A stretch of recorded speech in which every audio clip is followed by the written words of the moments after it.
जय श्री कृष्ण। जैसी करनी वैसा फल, आज नहीं तो निश्चित कल। जो जैसा करता है उसे अपने कर्मों का परिणाम अवश्य मिलता है। एक स्त्री के संतान नहीं थी, बड़ी दुखी थी, बहुत उपाय किए परंतु संतान नहीं हुई। औषधियाँ भी लीं, पूजा पाठ भी कराए परंतु संतान नहीं हुई। तब वह तांत्रिकों के पास जाने लगी, डोरा गंडा इत्यादि लाने लगी, तंत्र मंत्र कराने लगी, परंतु फिर भी उसके संतान नहीं हुए। तब वह एक पाखंडी तांत्रिक के पास पहुंच गई।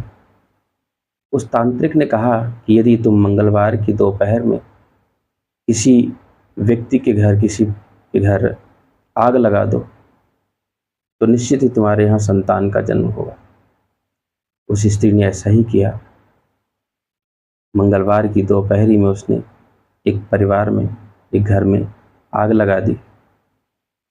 जो उस परिवार में मनुष्य थे वे तो सब निकल के भाग गए, परंतु जानवर कहाँ जाते।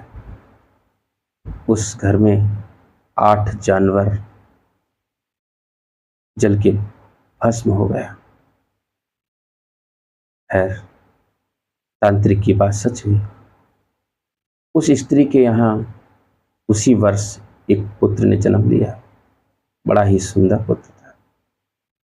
अगले वर्ष एक और पुत्र ने जन्म लिया और इस प्रकार से 8 पुत्र उस स्त्री को प्राप्त हुए।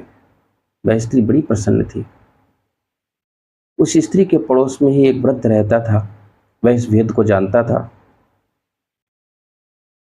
उसने यह भेद किसी से कहा नहीं, परंतु मन में ये सोचता था कि क्या भगवान के घर भी अंधेर है, क्योंकि जिस स्त्री ने 8 जानवरों को जला के भस्म कर दिया उसके यहाँ संतान कैसे हुई। वैसे रहस्य से बड़ा ही दुखी था। उस स्त्री के पुत्र बड़े ही सुंदर थे, आज्ञाकारी थे। स्त्री बड़ा प्रसन्न थी। बच्चे जिससे बड़े होते गए और विवाह के योग्य हुए, तब उनका विवाह तय हुआ। बड़े पुत्र का विवाह तय हुआ और जैसे ही विवाह तय हुआ उसकी मृत्यु हो गई। बड़ा ही शोक हुआ, स्त्री बड़ा रोई। दूसरे बच्चे का विवाह तय हुआ, उसकी भी मृत्यु हो गई। बहुत दुखी हुई। जिसका जवान पुत्र मृत्यु को प्राप्त